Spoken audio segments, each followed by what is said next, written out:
After this 10 ball video, all runout videos will include the break.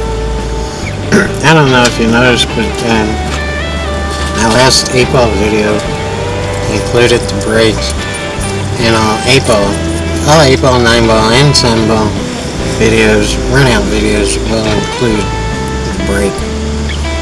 And I have reasons for that, and it's not pretty. It is what it is.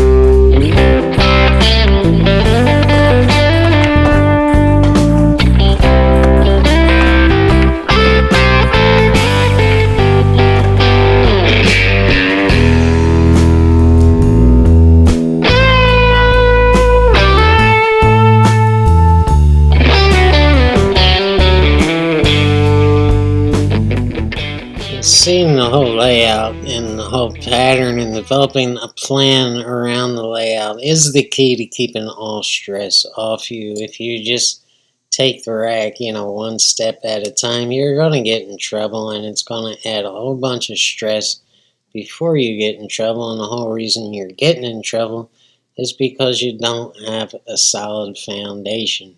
Anything built on a weak foundation will crumble, and the chances of you running this rack are slim because you don't have a strong foundation.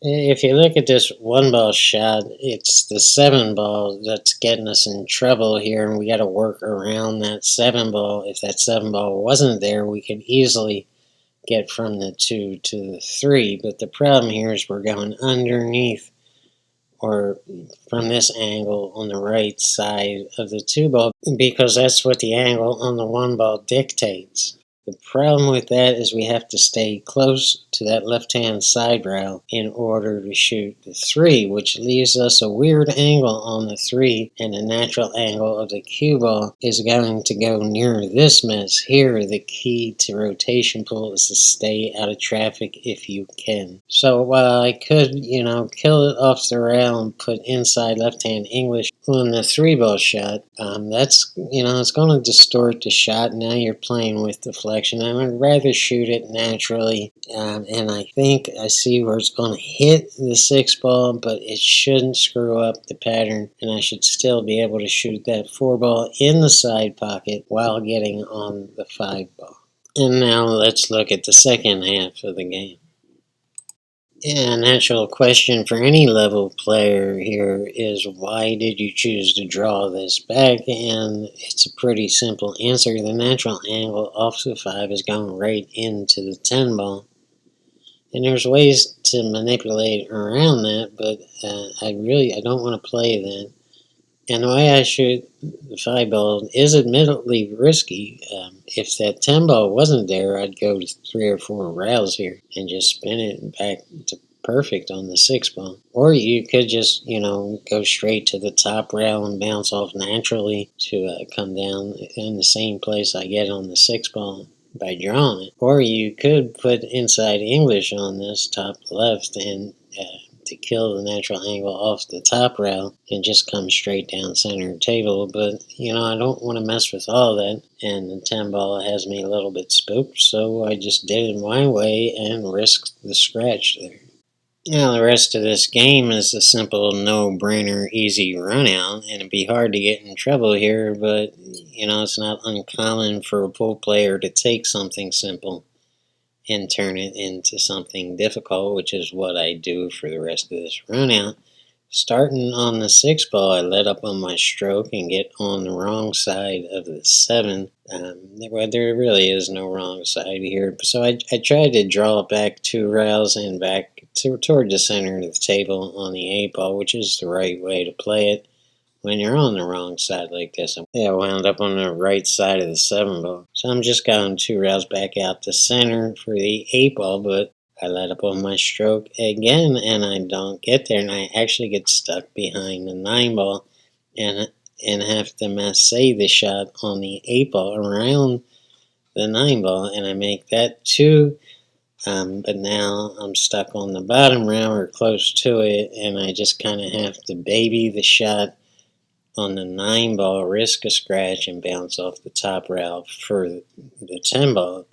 And I wind up with a difficult shot on the 10 ball too. So it's just the way it goes sometimes. I just kind of let up on myself in my game and just got a little too careful, and I wound up in trouble. But I shot my way out of it. Let's go ahead and look at the whole runout.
The issue we need to work around here is on the 5 ball and getting from the 5 to the 6. And there's a number of ways you can do this, but I choose to get on what would be considered the wrong side or the right side of the 5 ball line to get on the 6, and then reverse the English off the rail and down on the 6. And don't forget that 2 ball will not be there when we're shooting the 5 to get on the 6. So we're going to have a little bit more room than you might think to do this. So if we look at the first half of the rack, we're just drawn back a little bit with bottom left to get on the 2 ball, to get the right angle on the 3, to get the right angle on the 4 ball, in order to make the spot our target on the 5 ball, the racking spot right there.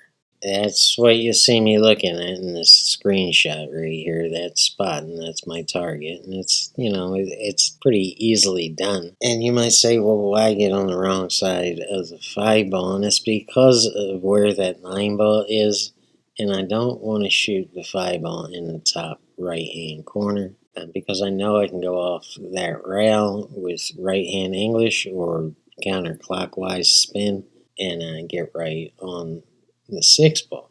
Now this is touchy and it's worth setting up and practicing it because if you hit it too late, you're just going to kill it off the rail and wind up with a difficult shot on the 6. Or if you hit it too hard or put too much right hand English on it, you're going to go up table and now you're going to be in big trouble. You're going to have to bank the 6 or play safe on the 6 and send the cue ball back down the table to hide it. So let's work on it and let's focus more on what we want instead of what we don't want because we tend to get more of what we want. And this is the plan to get, the cue ball a little above center table and shoot the 6 to come back in the same position that I left on the 5 ball for the 6 ball to shoot the 7 right there in the bottom left hand corner, as you can see, and then use the bottom rail to get right on the 8. But things go wonky on the 8, and my target on the 8 ball shot was to use the 10 to stop it, and there I am in line for the 9 ball. But I missed the target. I missed the 10 ball, and it rolled past it, and I get dreadful on the 9 ball, and then I shoot the 9 ball all wrong. And I shoot it with bottom left when it should have been shot with bottom right to go 2 rails and back on the 10 ball. So, actually 3 rails on that shot. But, I do it wrong and wind up with one of the toughest shots in pool to try to win this game. I'm not perfect. Let's go ahead and watch the whole game.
We start the game with a long shot on the 1 ball, and I have to go off the rail to get back on the 2 ball, which makes things even a little more difficult on this shot. And this often happens with 10 ball because The 1 ball tends to get banged around a little bit more than 9 ball.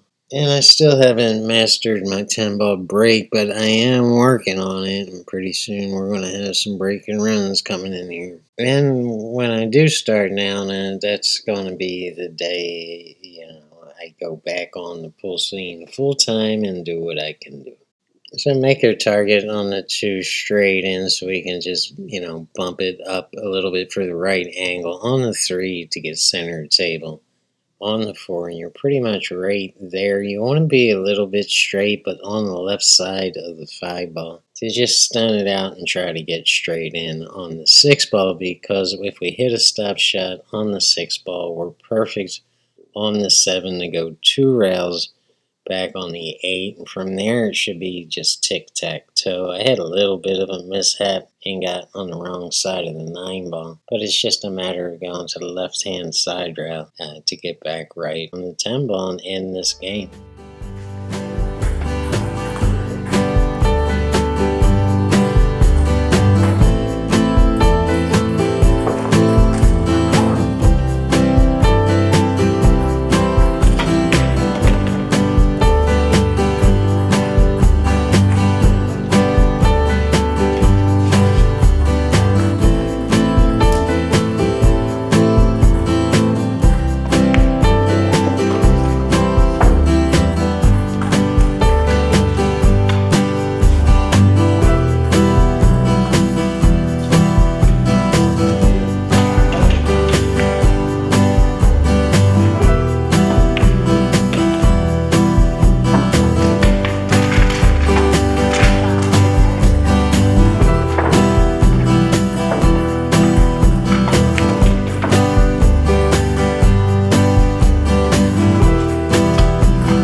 The first part of this game is all center table strategy, and on this 1 ball, you're just, coming out towards center table, a little bit short of center table, to be able to shoot the 2 ball in this pocket and come off the rail here and stay on the left-hand side of the 3 ball in order to go off the rail and come back and get a little bit on the left-hand side of the 4-ball line and to get back over on the right-hand side of the table for the 5 ball. And then the 6 is just, right after the 5. You could pretty much shoot a stop shot on the 5, but you need to get off the rail, so try to get a little bit of an angle on the 5 ball. So let's go ahead and look at the second half of the rack and from the 5 ball.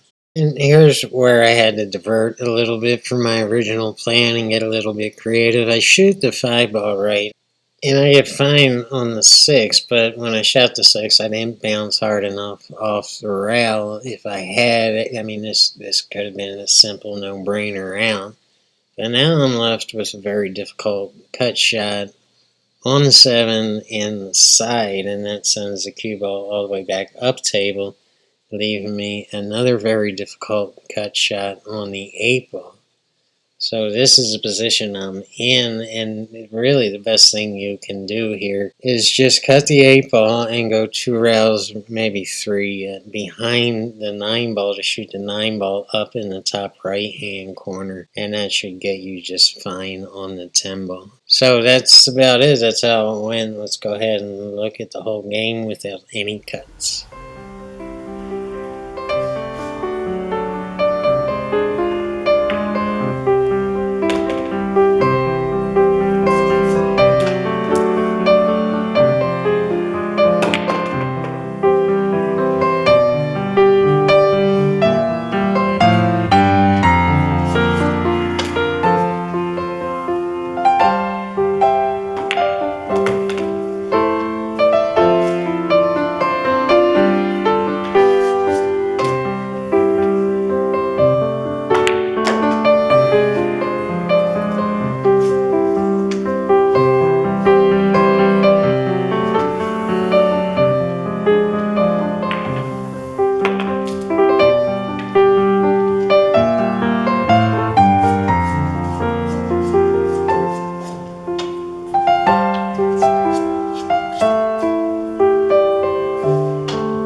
I think a lot of pool players who just can't progress are playing a little bit too tight, and they're putting a little bit too much pressure and stress on themselves, and they're really not enjoying themselves at all. And I kind of have to ask her what the sense is. Aren't you kind of, if it's not something that you enjoy doing, then really why are you banging your head against the wall? I think you should try to put a little bit more thought into loosening up a little bit and enjoying yourself and letting your monster out and play. And I hate to preach at you, but I'm seeing this all over the place, and potentially great players kind of just overstressing themselves and just being too tight to win. And there's a line there. I mean, you don't want to get sloppy and lackadaisical, but there's things you should worry about, and there's things you shouldn't worry about, or maybe a little bit, but not too much. And in this game, you're going to see me taking a lot of long shots, and it's my point is not to get a foot away from every ball. That's what's going to get you in trouble. What you need is the right angle on the ball and the distance to the object ball and the object ball to the pocket is really not that relevant as long as you have the right angle to get on the following shot, and that means the angle to get you on the next shot. And of course, good players know all this, but they somehow think, well, that's a lot, and it's really not that. It's really not that much. It's pretty basic, to be honest with you. So let's get on with this game here. And the big issue getting started here is this 9 balls getting in the game and making things hard to get from the 2 ball to the 3 ball. The position from the 1 to the 2 is natural, but coming off that rail, we're going to have to get around this 9. I'm going around the backside instead of trying to use that doorway between the 3 and the 9. And this will allow me to get the right position on the 4 ball, which is a shot in the side to just roll down on the 5 ball. And we'll see how that goes. And I wind up going to the rail because I had kind of a weird angle on the 4, but it's all good. And I'm just coming out to try to get straight in on the 6 ball line to hit a stop shot on the 6. And that's going to be a long shot, but it's going to be getting me perfect on the 7 ball to just bounce out the center table for the 8 ball to use this left-hand side round to come back to where we are to get the right angle on the 9 ball, which is on the left side and underneath the 9 ball, to be able to stun it out and on the 10 ball. And that should do it right there. The only risk you have during the whole second part of the game is scratching in the side there, so just be careful not to do that. And you're good to go, Scooby. Let's go take a look at it.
Yeah, I'm going to the rail with left-hand top on this to get back on the 2 ball for a shot on the side, but I go a little bit too long and have kind of a difficult finesse cut shot on the 2 ball. So I'm going to wind up going down to the top rail and bouncing off, but I go too long again on the 3 ball and have to use that top rail again to get right on the 4, and I wind up banging into the 4, but still pretty good on the 4. I just have to poke it out for center table and a shot on the 5, and then I just have to roll down maybe a little bit on the 6.